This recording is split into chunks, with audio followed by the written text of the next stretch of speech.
Okay,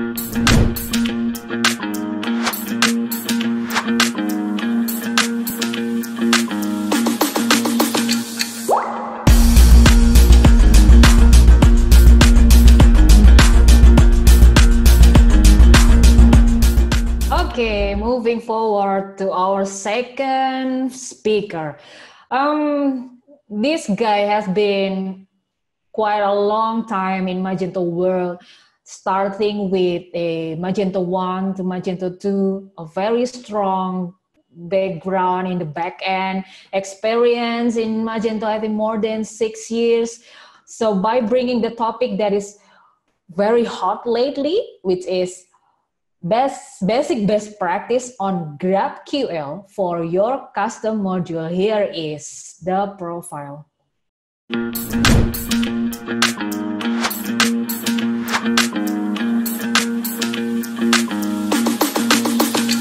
Okay, please welcome Mr. Alexander Wijanarko as a senior backend engineer from iCube by Circlo.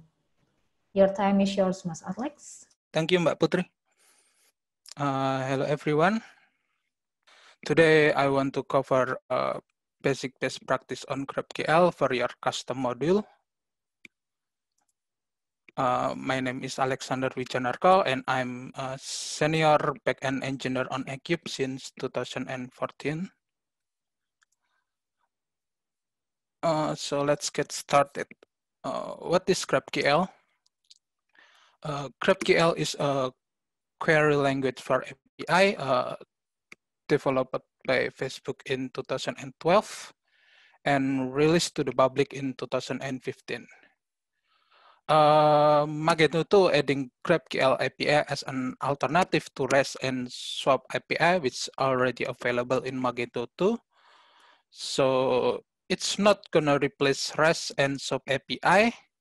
So if your project already using REST or SWAP API, you don't need to change everything to GraphQL as they will be functioning as before. Okay, so why GraphQL? GraphQL is declarative data fetching, which means you declare what you want on queries, and GraphQL will return data exactly with data that you want. Okay, let's look on the example here. We request get product via REST API with SKU equals to 24/MB01. Here, see how REST return all the data about that product, even if maybe we don't need some of it. So let's we request the same thing, but with GraphQL. And here on the left side is the query, the request, and the right side is the result. We can see the results already clean. We describe the return data that we want, which is a name and SKU. And the result data is return exactly that, the name and SKU. So no overfetching. We don't need. We don't get the data too much. And the second is a single endpoint and multiple queries. So in here we can see that before I use local Magento c.com/GraphQL, and here we also use GraphQL. We can use multiple query like this. For example, we want to get a product name and SKU, and also we want to get a country with ID. So we can use multiple queries in here. And the result exactly we get products and also the queries. Compared to REST, we need to hit to endpoint, which is get product, and then we hit another endpoint, which is get country. That means we can also improve performance since we can request multiple queries instead of hitting multiple endpoint like REST API.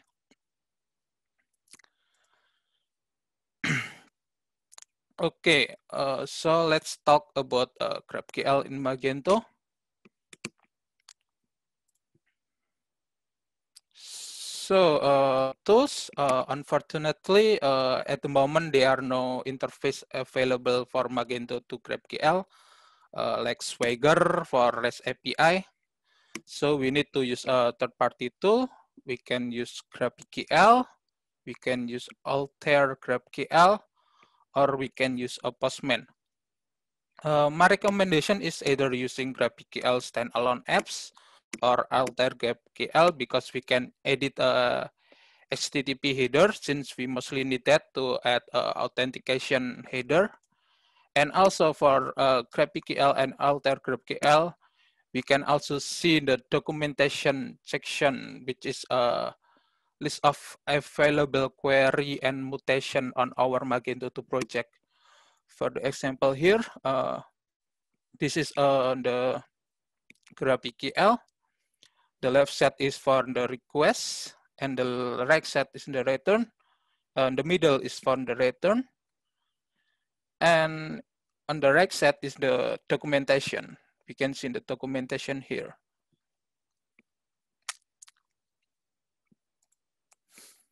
Okay, so for this session, we use a simple study case, which is a favorite category module. Because maybe customer want to add some category to be their favorite, because why not? So we already have a favorite category module, and customer can add category as favorite, customer can remove favorite categories, and customer can get the list of their favorite categories.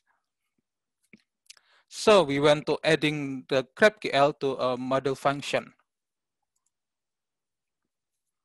First thing to do is to create a custom GraphQL, is to define a schema under your module /folder, under your module folder /etc/schema.graphqls.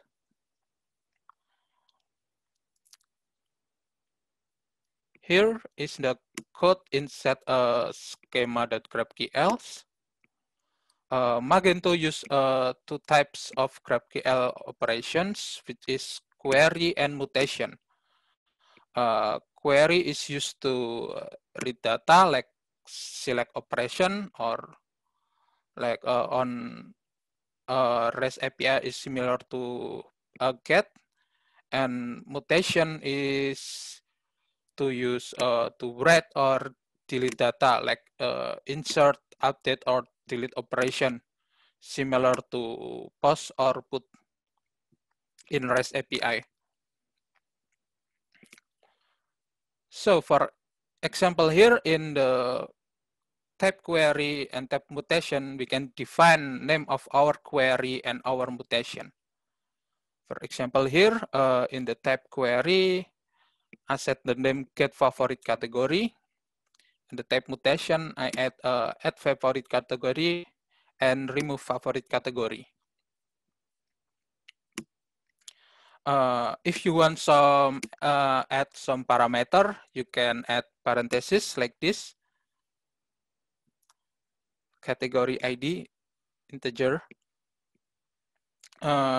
Input can be a scalar type like integer or string or boolean, but also can be complex like another type. For example, here I use input remove favorite category input, which is I define this in here, input remove remove favorite category input category ID. If you want make parameter mandatory, you can adding a exclamation mark after the parameter type, like this. Sorry. We already set the name of our query or mutation. We already set our parameter. Now the return. The return is also can be scalar type like string or integer or boolean, etc. Or also can be another type.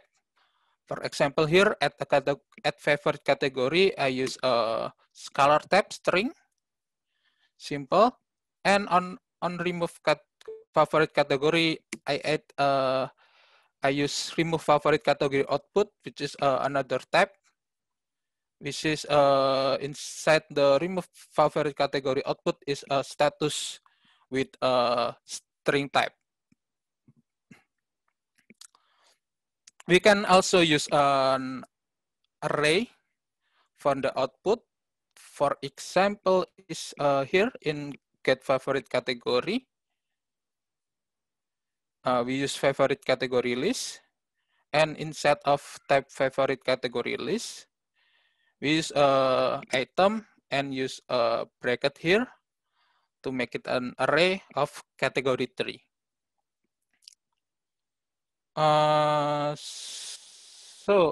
If you can see, I don't declare type of category 3 in here.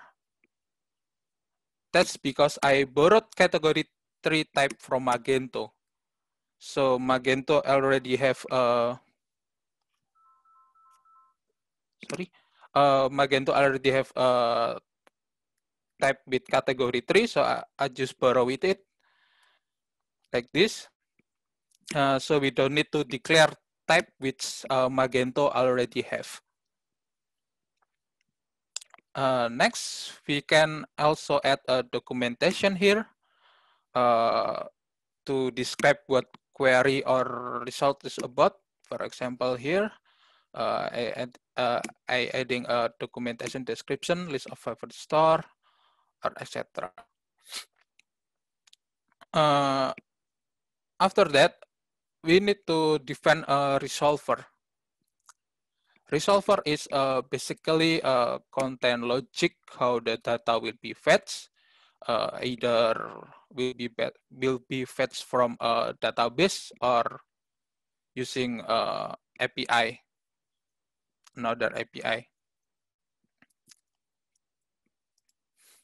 Okay, for resolver class must implement Magento Framework GraphQL query resolver interface, and resolve is the main method, and we can get a query input via arguments, $args. So for example, we have for earlier we have parameter category ID. So if we want to get the category ID, we use $args bracket category ID.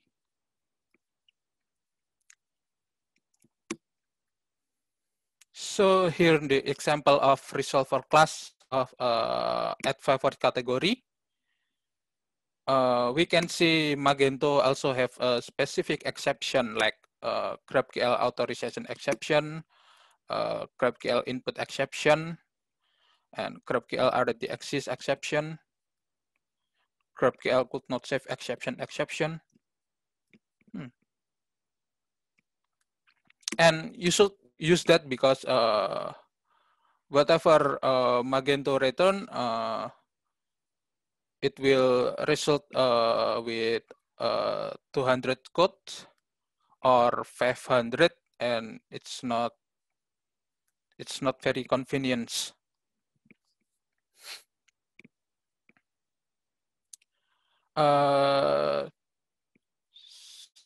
So next, for extending GraphQL,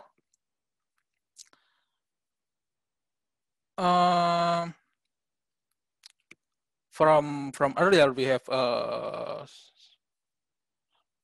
study case to make a favorite category. So we want to extending customer GraphQL Magento 2 to include our favorite category.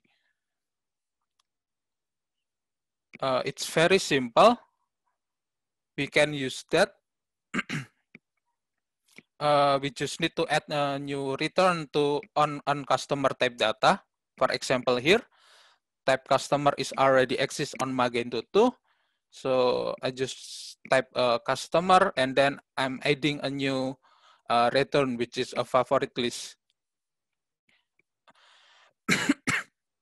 and I use favorite category list, which is already described earlier.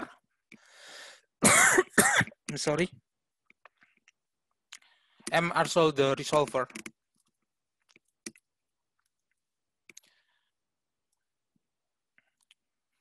So for testing,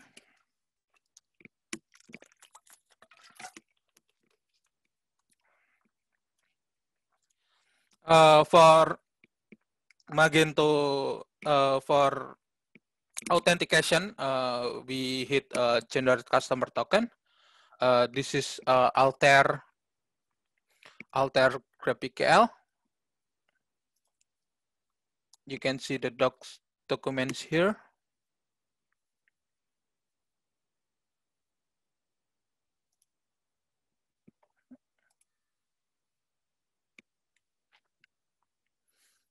It's not working. So to make a generate customer token, we use this mutation, generate customer token. And then for authorization, we set authorization as bearer, the same as REST API. So this is the result token. This is the result after we hit we extend the GraphQL. So the customer is already, if I hit the customer GraphQL and I use favorite list, it's already return the favorite list in the customer data.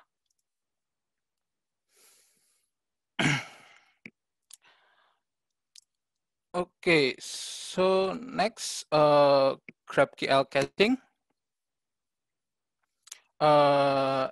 HTTP GET operation can be cached, but not with POST queries. So please be careful, because even if a query is similar to REST, like I said earlier, query can be submitted with HTTP POST operation. In that case,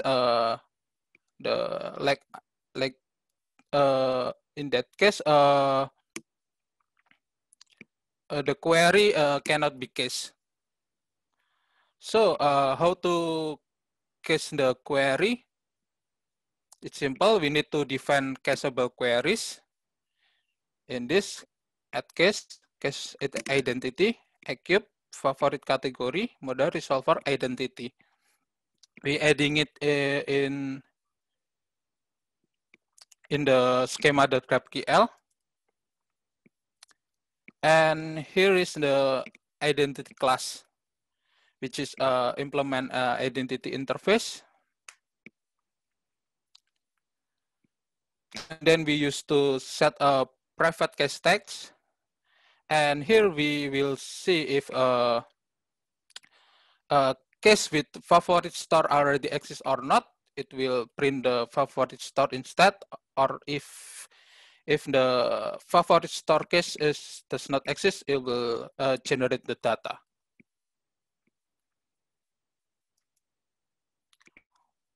Okay, that's it for me. Thank you for listening. Any question? Thank you, Mas Alex. Seems like we have some questions. I can paste to the Zoom chat, or you can take a look at the Q&A below. The first from Mas Andreas Unggun asking about, can we upload files via GraphQL?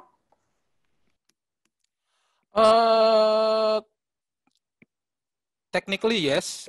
We just need to convert the file types into base64, and then on the GraphQL we need to return it back from base64 to files. Sounds good.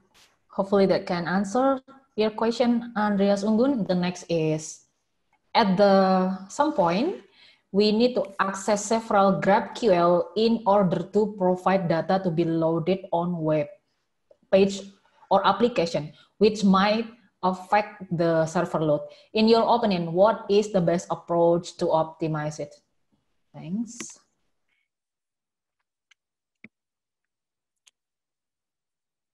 Okay, you need to access several GraphQL. So it's depend on the client side on the or from the server side. On the client side, we can use multiple queries, like I said earlier. Queries, we can get multiple queries on one hit. So on client side, we can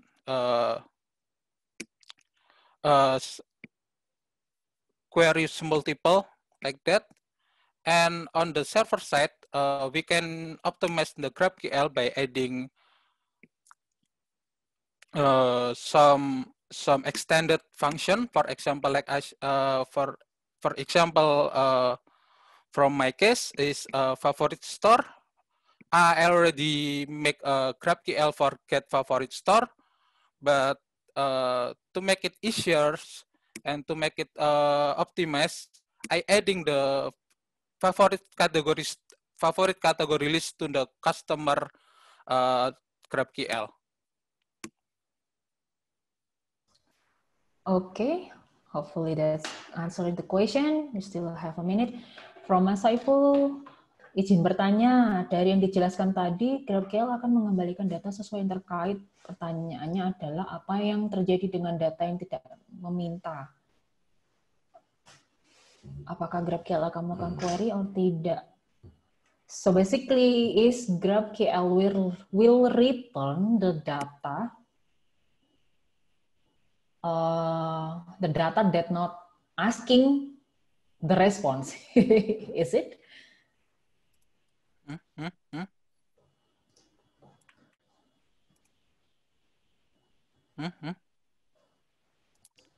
I'm sorry, I don't understand the question. Apakah apa yang terjadi dengan data yang tidak meminta? Apakah GraphQL tetap melakukan query DB atau tidak? Dan bagaimana GraphQL melakukannya? Kan GraphQL will return the data based on the request. But how if we are not requesting something? Okay. So basically, Magento will read the from the parameter from the request the result that we want to get, and Magento will convert it into the SQL queries. So, for example, I use for example from the earlier I use I get the product and only use a name and SKU. On Magento, it will be converted to MySQL queries, selects names and SKU from product where SKU is blah, blah, blah. So if we are not mention the name and SKU, what will happen? For example, with REST, the difference with REST, if REST we get a product with REST, it's like select all with where SKU is blah blah blah. But with GraphQL, we define the parameter, we define the result data that we want, and the Magento will convert it into MySQL queries like select name SKU where SKU blah blah blah. Okay, hopefully that answered the question, Mas Saiful Arifin. Next, the last question from Vignes Faran B asks, is it possible to use GraphQL response in Luma theme? If so, please provide some example. Do we have any example, Mas Alex? I'm using Luma themes in here, but I'm only working on the backend side. So from the front end side, I have no idea how it works. So I can answer that. Sorry. Okay, but yes, the answer is yes. GraphQL will working on Luma theme, right?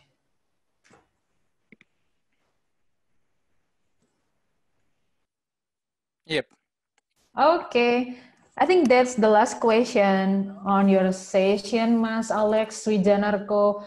Very, very good, very informative. So thank you for sharing with us.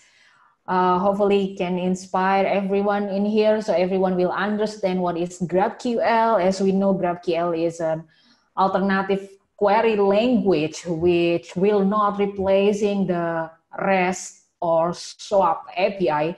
And there is a way to create your own GraphQL, and also you can caching for a get operation in GraphQL, so it will be more faster and very good for your performance, especially on TWA. Okay, thank you so much, Mas Alex. Hopefully we able to see you on the next event. Good afternoon. Okay, thank you. Bye. Bye-bye.